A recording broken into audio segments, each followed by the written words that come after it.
Est clos. Nous en arrivons à l'interpellation suivante, qui est une interpellation de Monsieur le conseiller Colette, qui porte sur la mobilité. Je vous en prie, Monsieur le conseiller. Oui, mais je vous remercie, Monsieur le bourgmestre. Votre collège, dans sa déclaration de politique générale et encore dans son programme stratégique transversal, n'a pas manqué d'annoncer qu'il va prendre à bras-le-corps les problèmes de mobilité qui sont préoccupants dans notre ville. Et reprenant quelques extraits du programme stratégique transversal, je note que les projets du collège sont d'améliorer la cohabitation des différents usagers, de renforcer les pistes cyclables, leur sécurisation, de réduire les émissions de CO2, de renforcer les organes consultatifs et d'intensifier la participation citoyenne sur les questions de mobilité. Alors, c'est vrai que ça répond aussi à un espoir de changement et surtout de sécurisation, que les usagers qui sont prêts à enfourcher leur vélo attendent pour passer à l'acte, si je puis dire. Ils sont frappés par l'exemple que donnent les conseillers, les échevines écolos et les conseillers écolos qui se déplacent effectivement visiblement et ostensiblement souvent en vélo, mais encore une fois, ils attendent que la sécurisation se concrétise. Par ailleurs, les associations représentatives des cyclistes s'étonnent que la commission consultative de mobilité, appelée vulgairement commission vélo, qui se réunissait systématiquement antérieurement pour chaque projet de voirie, ne se soit plus réunie, et notamment à l'occasion de l'élaboration du renouvellement de la rue de la Halle, des travaux de sécurisation de la route industrielle au bourg, à l'occasion de la réfection de la nationale 50 vers Glin, à l'occasion de la suppression de la piste cyclo-piétonne du parc devant les Ursulines Future Square Louis Fouche, pendant les travaux d'installation de la centrale géothermique, etc. De notre côté, en tout cas directement, je fais la même réflexion qu'en ce qui concerne le PCDN. En qualité de conseiller de l'opposition, je ne reçois pas de mémorandum invitation à participer ou simplement m'annonçant la tenue de réunions de consultation auxquelles, me semble-t-il, tous les conseillers communaux qui sont intéressés par la problématique pourraient participer. Enfin, à plusieurs reprises, et ça ce sont mes prédécesseurs qui me l'ont indiqué, le collège annonce l'arrivée imminente d'un nouveau plan global de mobilité qui est appelé à remplacer le plan Transitec d'il y a 20 ans. Il y aurait eu un pré-diagnostic en 2016, un diagnostic en 2017 et le plan de mobilité aurait dû arriver en 2018 et puis il est annoncé pour janvier 2019 et depuis le mois de janvier 2019, il n'est sans doute toujours pas là, ce qui est difficile à croire, parce que les auteurs de cette étude seraient alors de véritables amateurs. La question se pose de savoir si ce plan n'existe pas ou existe réellement et s'il y aurait des raisons du collège de vouloir l'occulter. Alors, les questions posées par mon interpellation visent à demander au collège de confirmer qu'il restaurera les réunions de la commission consultative vélo pour chaque projet de renouvellement d'adaptation de voirie communale ou régionale, de confirmer qu'il signalera les dates de réunion de cette commission aux représentants du conseil communal dans leur ensemble et aux conseillers de l'opposition en passant, de révéler où en est l'avancement du nouveau projet de plan de mobilité et de dire dans quel délai ce plan pourra être soumis à l'épreuve d'une large consultation citoyenne et du conseil communal, toutes tendances réunies. J'attends avec impatience vos réponses. Merci, Monsieur le conseiller. C'est Madame l'échevine de la mobilité, Charlotte Dejarre, qui va répondre pour le collège. Je vous remercie. Donc, en effet, il n'y a jamais eu de commission consultative de la mobilité, mais bien des commissions vélo, qui étaient des bilatérales entre, d'un côté, la ville de Mons, échevine de la mobilité, les services techniques et des représentants des cyclistes montois, plus occasionnellement le SPW. Depuis mon arrivée en tant qu'échevine de la mobilité, il y a eu 4 commissions vélo. Lors de ces réunions ont été analysés les projets de renouvellement de voirie à différents stades d'avancement.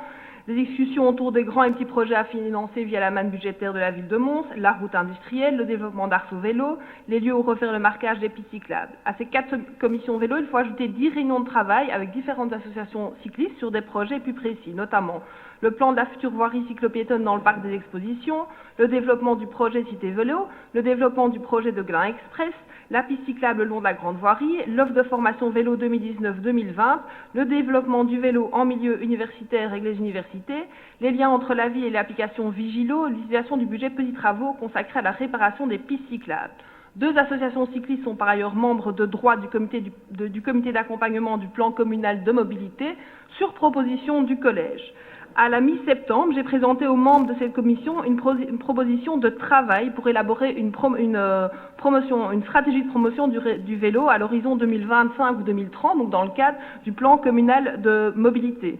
L'idée, c'est d'avoir une stratégie ambitieuse tant sur les infrastructures que sur la promotion du vélo et surtout, pour en venir à votre question, d'arriver à une stratégie vélo et que la mise en œuvre de cette stratégie vélo serait suivie par un comité d'accompagnement, la commission vélo, se réunissant tous les 3 mois, par une assemblée générale une fois par an et par différents groupes de travail technique dans lesquels, évidemment, toutes les voiries prévues dans le plan vélo seraient alors analysées.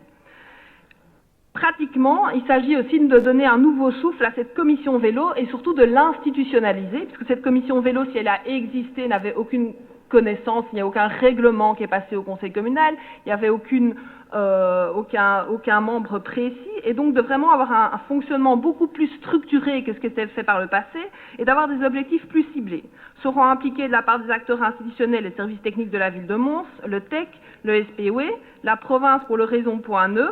Nous proposerons à toutes les associations cyclistes d'y envoyer leurs représentants. Donc, toutes les associations cyclistes, j'envisage d'envoyer à Tous à Vélo, au GRAC, à ProVélo et aux cyclistes gonflés à bloc une proposition pour qu'ils m'envoient leurs représentants. Et à des professionnels du vélo, j'imagine par exemple que le coursier wallon pourrait être intéressé. J'ai aucun souci à ce qu'on fasse comme dans d'autres organes consultatifs, à savoir qu'un membre de chaque groupe politique puisse être représenté.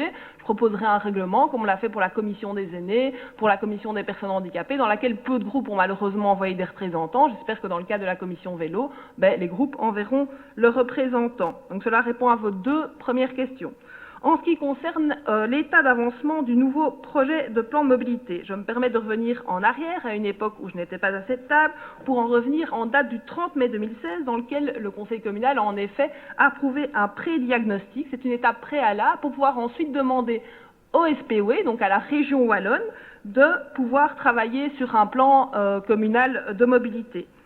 Suite à la décision de la région wallonne, un cahier spécial des charges a été approuvé par le conseil communal du 14 février 2017. Donc il ne s'agissait pas de valider 2 fois le même pré-diagnostic. Il y a eu un pré-diagnostic, une décision de la région wallonne, ensuite un cahier des charges. Un marché public a ensuite été lancé, piloté par le SPOE, afin de désigner un auteur de projet chargé de l'actualisation du plan communal de mobilité à Mons, puisque c'est régi par différentes règles. Après la réception de 3 offres, une analyse technique conjointe ville-SPOE a été menée, et il a été décidé de procéder à des négociations avec les soumissionnaires. C'était fin 2017. Le dossier est resté en suspens pendant de longs mois au niveau du cabinet du ministre de la Mobilité, qui a seulement signé l'arrêté ministériel fin août 2018. À ce moment-là, le bureau d'études qui avait été désigné était en train d'achever la réalisation du plan urbain de mobilité de Liège et n'a malheureusement pas pu se consacrer directement, pleinement au plan de communal montois. Néanmoins, il a quand même commencé à travailler. Il a travaillé sur 2 choses. 1. La méthodologie du plan communal de mobilité qui vise à ne pas passer de longs mois à faire le diagnostic. Je crois que c'était le but de votre interpellation. Et donc un travail préparatoire a été mené avec d'un côté le SPOE, le service mobilité, la police pour pouvoir récolter l'ensemble des données existantes qui sont dans chacun des services et aussi pendant ce temps-là de pouvoir discuter par bilatéral avec l'ensemble des acteurs, donc les cheminots de la mobilité, la direction des routes de Mons et de Tekeno, afin d'identifier les projets à venir. Une première réunion du comité d'accompagnement convoquée par le SPOE qui pilote ce marché s'est déroulée le 15 octobre dernier. Vous nous demandez ensuite dans quel délai ce plan fera l'objet d'une large consultation citoyenne. Donc il y a 3 phases qui sont prévues par le plan communal de mobilité. La phase 1 qui est en train de s'achever et qui vise à un diagnostic, ça s'est fait, mais à mettre en avant les enjeux de la mobilité. La phase 2 qui abordera l'analyse des actions telles que le schéma intermodal 2030, l'accessibilité des pôles générateurs, la construction du profil d'accessibilité du territoire. Et enfin, la phase 3 qui, sur base de cette stratégie, mettra en œuvre un plan d'action avec des fiches d'action, une planification opérationnelle. Alors, pour ce qui concerne la consultation populaire, à l'issue de la phase 2, 3 séances d'information sont menées. Une première avec la CCAT, enfin, elles ne sont pas dans l'ordre, mais une avec la CCATM, à l'issue de la phase 2, pour présenter les phases 1 et 2, une à la population et une au conseil communal. Ensuite, le projet avance.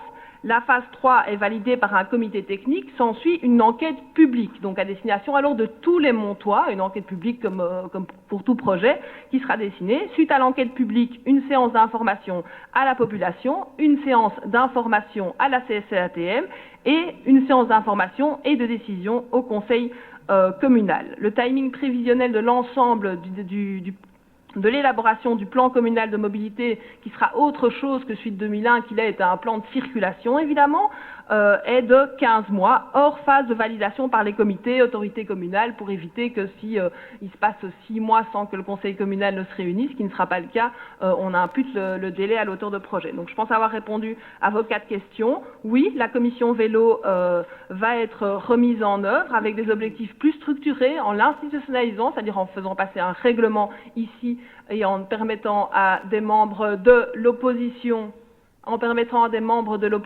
d'y siéger, comme c'est le cas dans d'autres organes consultatifs dans lesquels chaque groupe a été invité en début de mandature à envoyer des représentants.